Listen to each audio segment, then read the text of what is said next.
In this video, we are going to discuss the differences between the new Geomagic Design X modules from Octane.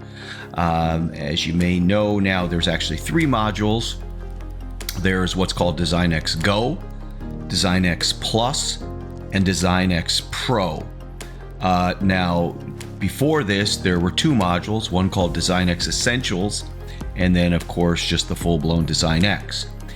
The Design X Essentials is basically now going to be called the Design X Plus with a few differences, and I'll discuss those later. But what I thought I would do is just, I've got it maybe a little hard to see here, but I've got all three products open, and I'm literally going to walk through the menus. Certainly you can go look at kind of a chart that shows you the different features, but I find it helpful, especially if you're familiar with the product at all, to actually see the different ribbon bars in the software and see what's available in each one. So let's start. So we've got Design X Go here at the top, Design X Plus in the middle, and the Design X Pro at the bottom. And I'm just going to walk through some of the most common tabs that most users use most of the time. And let's start with Polygons. So the Polygon tab is typically where you're going to import your 3D scan data, maybe start cleaning it up, do some different things with the scan data before you start doing any modeling. So starting at the top here with Design X Go, you can bring in multiple scans and merge them. You can also do a combine, which is different than merge. Merge will basically remove the overlap, where combine will just put it all together. You've got your basic hole filling commands. You've got global remesh, which basically goes back through the mesh, tries to kind of fix it up and do it at a global basis and smooth some things out and fill in some holes. You've got basic decimate, which will try to optimize the mesh based on the curvature. And then you've got a global smooth command. You can select enlarge area, tell it to smooth that area. You can split your mesh. You can offset your mesh. You can fix normals. So those are the basic. And there's also the healing wizard that will walk through and try to do a lot of this that you would do manually. It will try to do it automatically. Sometimes that's worth running first and see if it'll fix it up. But if not, then you start using some more of the manual features. So that's a decent set of tools to clean up a lot of your meshes in Design X Go. If you look at the Plus, you've got fill holes, which we already talked about. And then you've got defeature. So that's instead of a hole, you've got like a bump or something, a boss, something sticking up. It'll remove it and fill it in. You have global remesh, which we talked about. You have decimate and smooth, split. Then you have the edit boundaries tool. That allows you to, if you have a really rough boundary, to kind of smooth it out. You can extend the boundaries. You can do a lot of things with the boundaries. You've got offset. Now you've also got trim instead of just split, fixed normals. And then you have convert to mesh. That's where you can bring in a solid body and then turn it into a mesh. That's sometimes nice for doing certain things. Maybe you've got multiple meshes. You want to merge something with a CAD file. So you can see in the Design X Plus, you've got a few more powerful features. Stepping down to Pro, you've got the mesh buildup wizard. I don't personally use that a lot, but another wizard to help you. Then you've got the smart brush. That allows you to go in and smooth certain areas or decimate certain areas, or it's a nice tool that allows you to do things. Of course, you've got your merge and combine, your fill holes, your defeature, remove markers. That's where with some scanners, if the markers are left behind, if the software doesn't remove them, you can do that. Enhanced shape will try to clean up and sharpen corners and do some different things. You've got global remesh, you've got optimized mesh, and then you have rewrap. I'm not going to go into a ton of detail, but these can be very handy. Optimized mesh is usually for downstream CAE applications, FEA, CFD, that kind of stuff, auto surfacing. Rewrap is nice.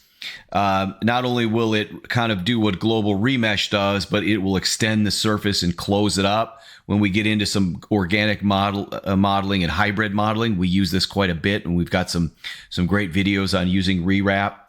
And then, of course, you've got split, edit, offset. Then you've got thicken. So you can do, basically thicken something up and close it up to give it like material thickness. You can sew boundaries. You can add texture. So if you want to add texture maps and text and things like that, you can do that. There's an unroll command. That's for taking something you scanned round and basically lay it out flat.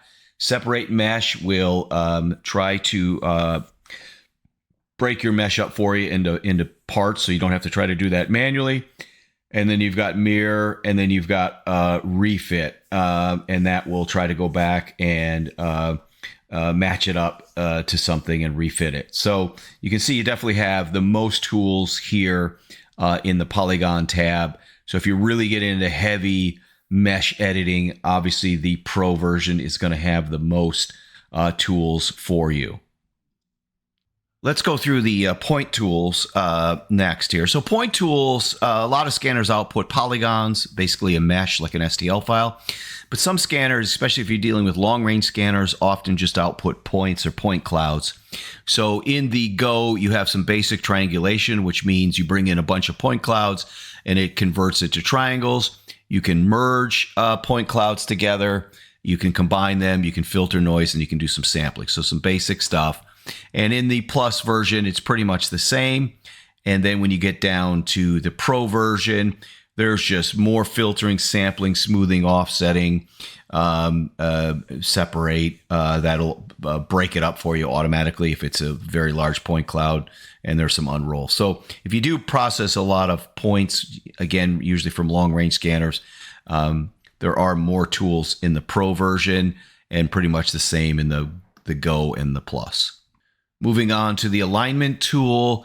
The alignment tool is typically used to align data. So many times when you bring in scan data, it's not in a coordinate system, or you need to align it to other things. So in the Go module, you can align scan data. So that's where you have two sets of scan data. You either try to auto align it, or you pick some points and then it aligns it from there. Interactive alignment is typically where you're doing like a datum or a 3-2-1 alignment. That's to put it in a coordinate system. And then you can transform your scan data, meaning manually rotate it and move it around. So you've got the basics here in Go and pretty much the same in Plus. But then when you get into the Pro module, then you've got things where you can do target and sphere registration. This is a lot of times when you're working with long-range scanners or scanners that use targets. There's an alignment wizard that'll walk you through. You can transform this data, the interactive alignment. But then you've got some alignment tools with CAD. So you can do a quick fit and a best fit to CAD data, or you can also do a data match. So if you have CAD data and then you want to align your scan data to it, so you've got those tools here that can be pretty handy. So if you do a lot of alignments, the Pro version is going to give you more tools to align it, and also with CAD data. All right, next let's look at the sketching tool, and we're in the mesh sketch to start. So you've got your your basic line, arc, circle, rectangles, all these pretty much the same in Go and Plus, and then Pro has a few extra things. You can sketch text, you can insert from a file, and then some of these have just additional ways. Like on the ellipse, you've got 3 different ways, where in Go you only have 2. Same within Plus. So there's, under some of these drop downs, there's additional sketch methods you can use, plus a few extras. You're trimming fillets, offsets, that stuff doesn't change too much here. Your convert entities doesn't change. But there are a few more things here: silhouette, convert to spline, text to spline. So you get a few extra things in here. The mirror, the linear, and the circular sketch, those are all the same. So you do have a few more advanced sketching tools in here, but generally all 3 are going to give you the tools you need to do your sketching. Now, as far as the normal sketch mode, that's where you're not using a mesh at all. You're just doing a sketch like you would in a CAD system. Once again, it really doesn't change. The options in each one are pretty much the same in the normal sketch mode. So nothing different here. Pretty much the same tools available. Okay, for the region tab, and that's generating region groups. And what region groups are is just color. It's basically color coding the mesh. So you can have it like define a plane or a cylinder, and it basically just color codes it. So every time you want to select that region, it's already like kind of pre-selected for you. So it's just a productivity tool. So in the Go module, you can insert, meaning manually select a bunch of triangles and then insert a region. You can split it or you can merge them. Okay, so basic tools. And that's the same in the Plus version. When you get to the Pro version, that has auto segment, which will do it automatically. It'll do the whole mesh for you. It'll look at the curvature and try to say, this is a cylinder, this is a plane, this is a sphere, whatever. You can resegment, you can merge, split, insert, separate, enlarge, shrink. So you can do definitely more with region groups in the Pro version, and the Plus and the Go just have the basics. I mean, these will get the job done. It'll just take you more time to create the regions you need.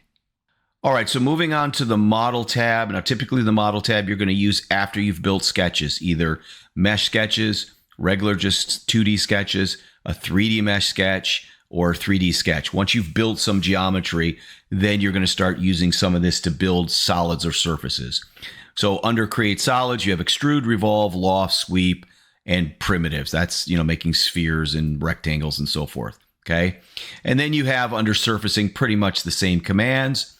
You have the Mesh Fit, which is really a surfacing command, but as you see here, it'll basically shrink wrap or force a surface to fit through a certain area of a mesh. Typically, you set up a region to do that. We'll cover regions in a minute. And then, of course, you've got your plane command, vector, points. And then you've got some editing tools. You can cut. That's typically a surface cutting a solid. You can Boolean. That's usually, merging or cutting two solids. You've got fillets, chamfers, and you can flip normals. Okay, so those are your modeling tools. Now, moving down to the Plus, pretty much the same commands there. You've got the mesh fit. You've got the same commands here, but then you've got additional things like shelling and thickening surfaces. So if you have a solid body, you can shell it out, even pick a side to make it open, or you can thicken a surface where you have a skin. It'll basically offset, close it all up. And then you've got some of your surface editing tools: extending, trimming, sewing together, offsetting, reversing, untrim, fill face. And then you've got some other things you can mirror and do different patterns, right? Of solid bodies. You can transform bodies, meaning moving them around, scaling them, and you can delete faces. So again, when you start getting into more of this stuff out here, you're getting heavier into typically surfacing, where you're using those 3D sketches and the things I mentioned, and you're doing something with it. And then moving down to the Pro, you've got even more. So you've got draft, chamfer, fillet, all these. You've got thickened surface, you've got emboss, you've got some additional editing tools here. You've got the fill face, you've got a refit. And then over here, you've got things like move face, delete face, replace face, delete body, etc. So again, you're just getting even more. For example, we use move face a lot when you're trying to extend a body out or a surface. Do a lot of extending and trimming surfaces. So the more you're getting into heavy stuff, the more this. Now, the other big things that are different is you have all of the wizards. Pipe wizard, that will basically, you take a pipe-shaped object, it's going to find the center line, it's going to find the diameter, and it's going to drive a pipe down that. So very handy if you're doing pipes. Same with revolve, the extrusion wizard, the sweep wizard, the loft wizards. These can be very handy when you get into organic stuff. So we use the loft wizard quite a bit, and the pipe wizard are both really handy. So you get all these wizards that you don't get in the other modules. You get some additional things where you can drive a helix or a spiral or a 3D polyline tool. So again, those just help you by selecting scan data and being able to do like a helix for threads, for example. You can do that. So again, you're just getting more tools, more heavy on the surfacing side, plus all of the wizards, which the wizards are really productivity tools.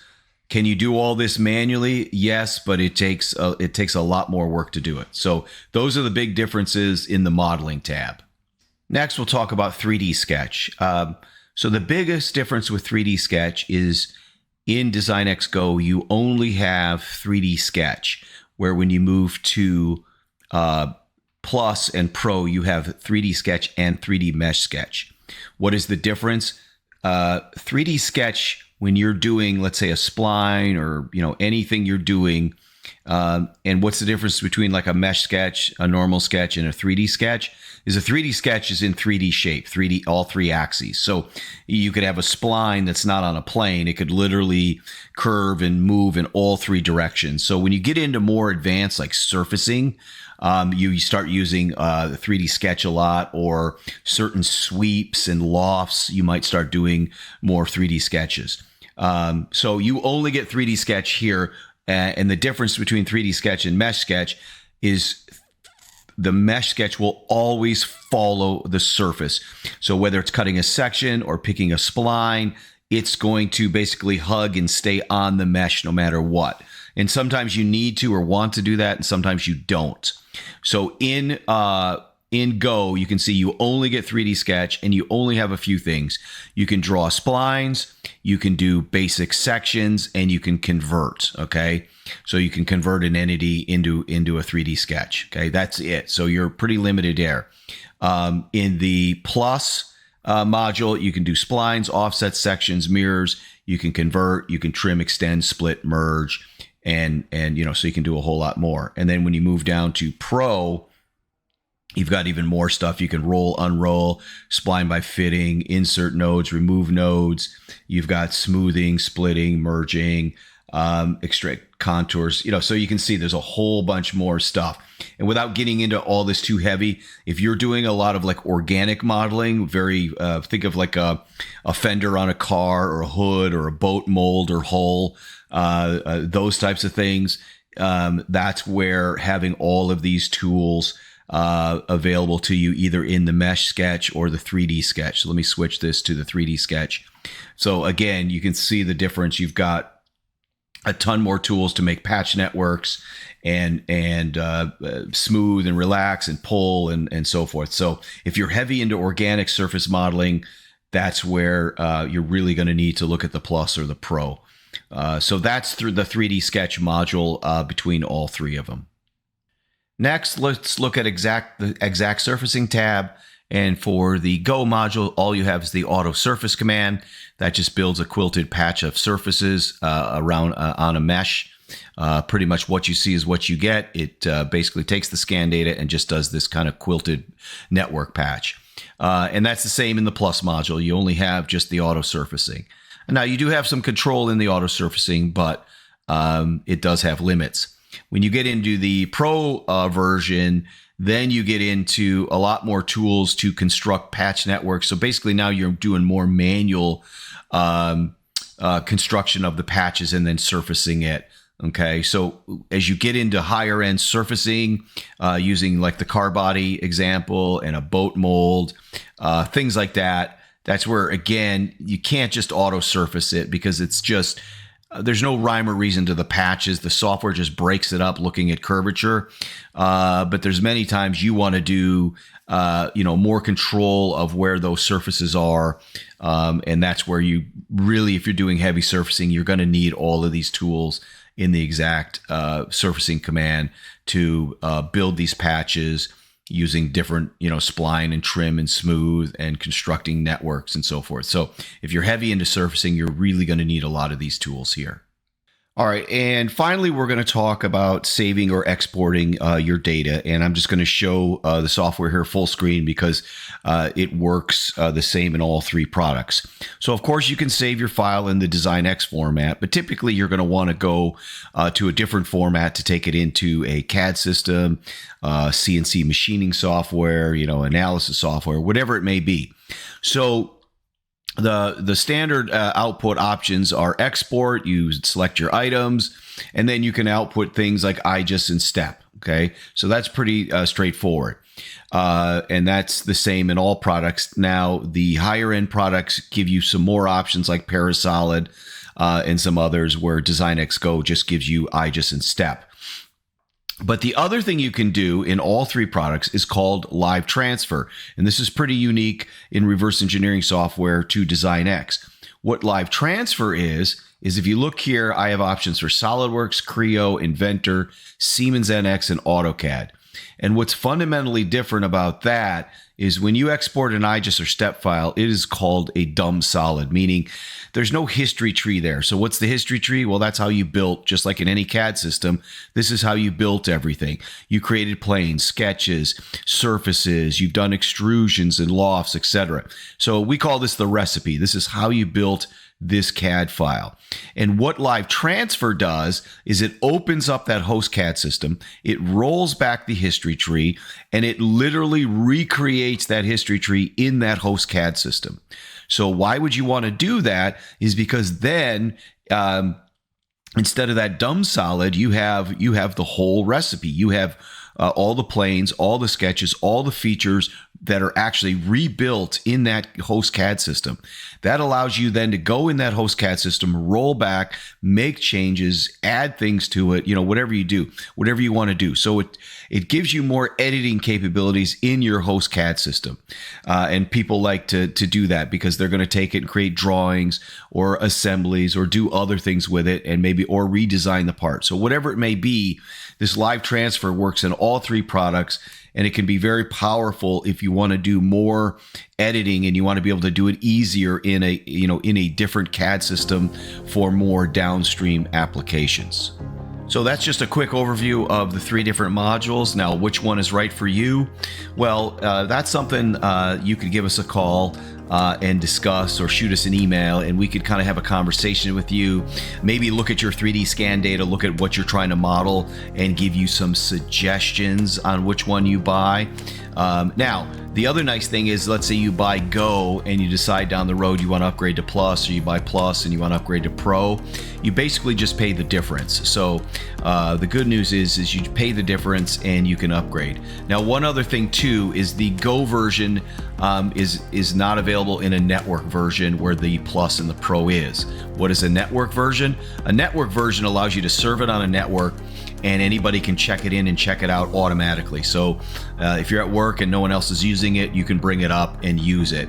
Otherwise, it's basically node locked. Now, you can manually turn that node off and then somebody can turn it back on, but that takes a little more work. And if that person isn't there, or they're on their road with the computer and they haven't turned off the node, then you don't have access to it. So some people like the network version because it basically floats on the network. Any one person can have access to it. So that's another difference between it.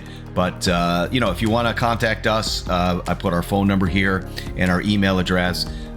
Give us a call, shoot us an email. We're happy to have a conversation with you and determine what is the best version of Design X for your needs.